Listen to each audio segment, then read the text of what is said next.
Oui, monsieur Florissa, bonjour. Bonjour, c'est Ami Machaoui.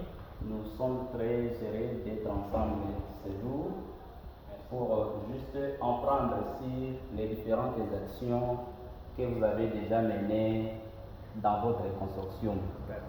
Nous sommes très heureux que ce n'est pas toute la première fois. Il y a plusieurs années maintenant que vous êtes en train de travailler avec toutes ces organisations, entre autres HDL, Action humanitaire pour le développement local, DESI, Mama Pamoja na Jamii, GRADE et FEPAD Nespon. Et vous êtes actuellement le représentant de FEPAD à Bukavu. Peut-être on aimerait savoir, est-ce que vous pouvez nous présenter ce que vous faites dans votre consortium avec toutes ces organisations? Je vous remercie beaucoup. Comme on l'a dit souligné, c'est un cadre pour moi très important d'avoir été exposé en vue de pouvoir vous relever ce que les consortiums de toutes les organisations sont en train de faire. En fait, nous sommes dans un consortium où il y a des acteurs importants tels que vous venez de les citer. Il y a ADEL, qui est une organisation action humanitaire au développement local. Il y a des développement écologique et intégré social. Il y a l'organisation Mama Pamoja na Jamii. Il y a aussi l'organisation FEPAD, qui est une fédération des femmes pour la paix et le développement, à laquelle aussi je suis représentant au niveau de la ville de Bukavu. Ce consortium a été conçu parce que dans les actions de développement, les gens ont compris que le développement exige des actions, des acteurs, des protagonistes. Alors ces actions nécessite aussi que les gens se mettent ensemble. Quand nous sommes autant d'acteurs, de protagonistes, nous n'allons pas nous subdiviser. Sinon, le développement n'est pas possible. C'est là où est née l'idée de dire, lorsque nous allons intervenir dans le champ, la reine du développement qui est tellement vaste, il faudrait que nous puissions être ensemble.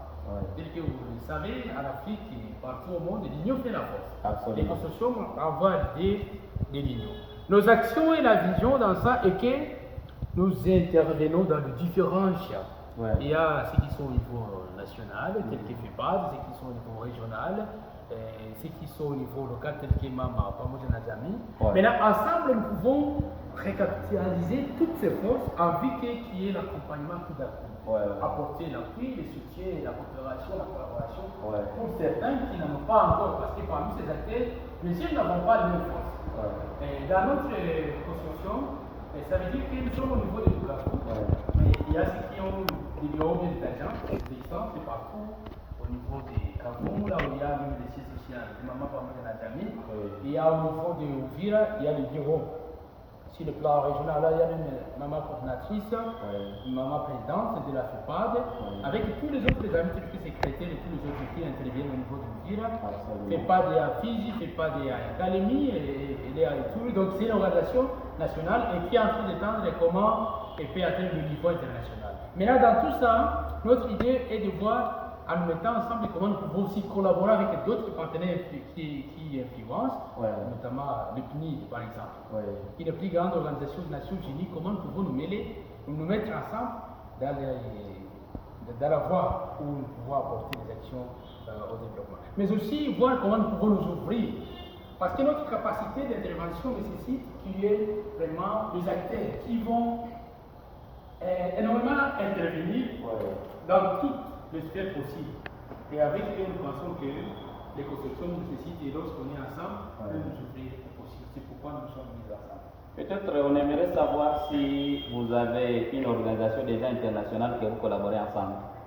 Oui, il y a pas mal d'organisations, parce qu'à tous les niveaux, parce que ceux qui sont au niveau de Kinshasa, je cite tel que la personnalité de cher bien-aimé Joseph Assad qui est au niveau de Kinshasa, il est tellement une personnalité stratégique de l'organisation, fait pas au niveau national.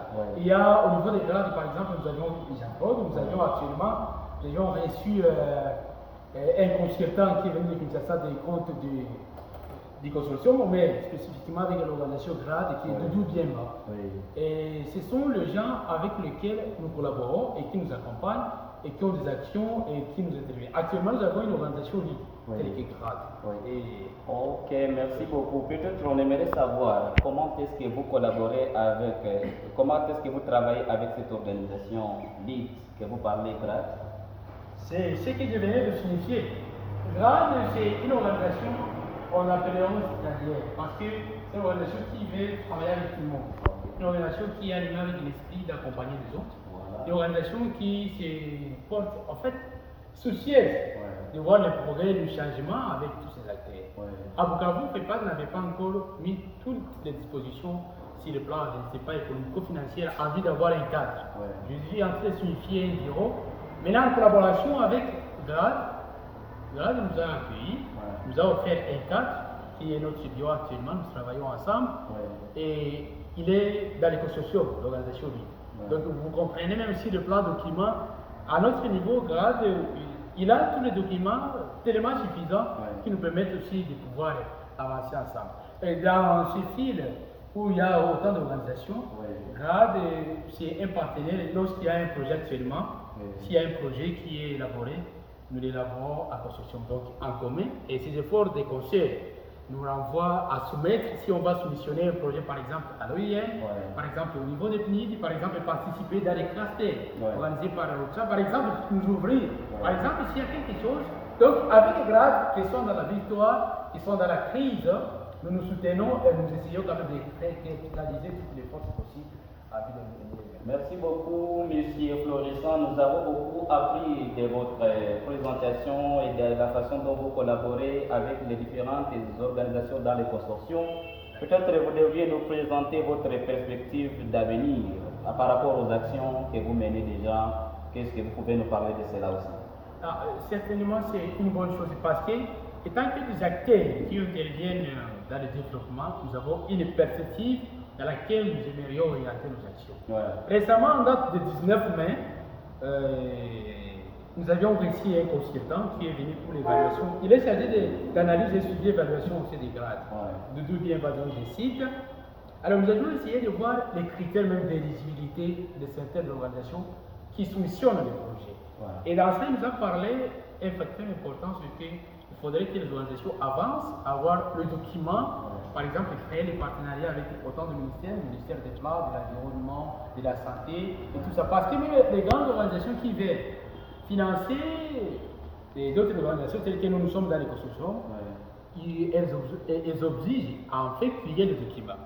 Et dans ça, nous avons aussi parlé comment nous pouvons faire en sorte qu'à tout moment qu'il y a appel à projet, on doit devoir nous mettre ensemble pour constituer une force. Donc, nos actions dans notre perspective, nous visons à constituer une force à tout moment où nous devons, s'il y a une action qu'il faut opérer sur le terrain avec les mots humanitaires qui envoient l'efficacité. Par exemple, nous avions relevé une question et j'ai mis cela du côté de certaines vertus qui ont été développées parce que nous avons vu il y a certaines organisations qui connaissent les défis lorsqu'il y a le financement. Alors, dans la consultation avec les consultants, Doudou Bienma qui est venu à le secrétaire dont je venais de préciter, il a parlé de ces vertus dont nous devons développer telles que l'amour, la transférabilité, la crédibilité, l'honnêteté, dans tout ce que nous sommes en train de faire. Parce que même la gestion, le management au niveau du financement cause des problèmes sur les acteurs. Vous pouvez avoir certainement un financement, mais la façon dont vous gérez ça, vous vous retrouverez aujourd'hui avec les défis dont les organisations connaissent. Une fois que vous êtes financé, à un niveau donné, il y a une part qui est affectée il y a une part. Vous retrouverez que même les centres d'action, les bénéficiaires n'en ont que un pourcentage dérisoire, alors vous vous demandez où est parti le financement. Alors les constructions permettent en sorte que nous bâtissions l'unité dans la diversité des actions, mais avec des vertus qui accompagnent les gens. Merci beaucoup. Nous vous remercions pour votre accueil et pour votre simplicité d'avoir répondu à notre questionnaire. J'aimerais aussi signifier au niveau du bureau de FEPAD, il y a l'ami Christian Pello qui est en permanence à tout moment là-bas, il est maître et c'est quelqu'un très dévoué avec lui. Très assidu avec son appui, son apport au niveau des grades aussi de la ville de Bukavu. C'est bien. Nous remercions aussi la collaboration avec les bureaux à Ouvira, Maman Marie, nous avons eu l'entretien même sur le téléphone. Il y a aussi l'accompagnement stratégique avec les amis qui au Canada, à tout moment, les présidents de la vision de l'organisation. Il y a une personne qui voit stratégique au niveau national, Papa Joseph, aussi avec son appui. Il y a Jean-Claude. Il y a aussi notre partenaire tel que Gazing au niveau de ASDR et avec tous ces gens, nous demeurons dans une patience. Au moins avec une perspective aussi fructueuse et prometteuse, sachant qu'un jour ces organisations vont apporter un concours. Donc nous comprenons déjà que vos efforts ne se limitent pas seulement ici à Bukavu. Votre perspective est peut-être que vous allez toucher les 5 continents dans les 5 ans à venir. C'est ça notre prière. Ouais, merci beaucoup, merci. Merci.